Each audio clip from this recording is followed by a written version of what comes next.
नमस्कार मित्रों, around the astrological world of Sumit में आपका एक बार पुनः स्वागत है। Share market, gold and the next subject is silver, चांदी। तो चांदी के विषय में गोल्ड के साथ ही काफ़ी सारी ईमेल्स मुझे प्राप्त हुए थे कि गोल्ड एंड सिल्वर के विषय में आप बताइएगा। तो मैंने पिछले सेशन में सिल्वर शेयर करना मुझसे छूट गया। तो मैंने जैसे ही मुझे वापस से ईमेल प्राप्त हुआ कि सर आपने सिल्वर के विषय में गाइड नहीं किया, तो मैं एक बार पुनः आपके समक्ष उपलब्ध हूँ। सिल्वर को आप तिजोरी में अपना स्थान दे सकते हैं। खास करके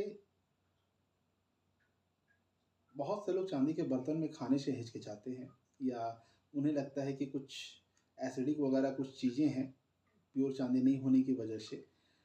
तो मैंने दोनों तरह की चांदी की प्लेनेटरी पोजीशन जो होता है वो जैसे गोल्ड 24 कैरेट का होता है, 22 कैरेट का होता है, 18 का भी होता है, 14 का भी होता है। डिपेंड करता है कि आप उसमें कितना गोल्ड के साथ अदर मटेरियल को यूज करते हैं।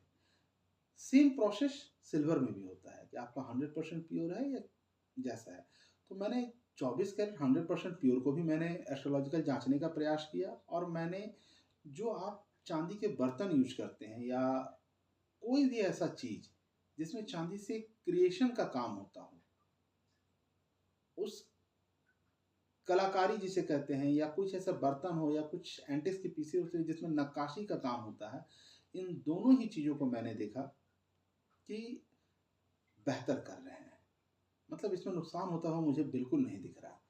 तो यदि आप शौकीन हैं घर में एंटिक्स से रिलेटेड चीज़ों को लगाने के लिए सिल्वर से, तो आप लगा सकते हैं। यदि आपको लगता है कि नहीं मुझे चांदी के आभूषण या बर्तनों का प्रयोग करना है, तो निश्चित तौर पे कर सकते हैं। और यदि आपको लगता है कि मुझे ठोस चांदी भी आप बिस्किट या किसी फॉर्म में यदि आप परचेज करके रखना चाहते हैं, तो आप निश्चित तौर पे रख सकते हैं, क्योंकि आने वाला समय मुझे इनका भविष्य ठीक दिखता है।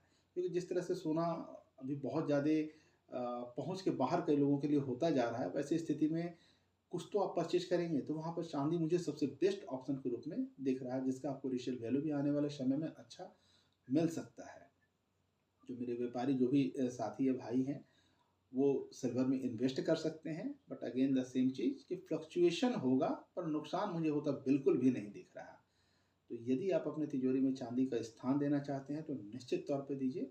ये चांदी आने वाले समय में आपको आपकी चांदी कर सकता है, आपको आपकी तिजोरी को चार चांद लगा सकता है। ऐसे ही कुछ रोचक तथ्यों को लेकर एक बार पुनः आपके समक्ष उपलब्ध रहूँगा।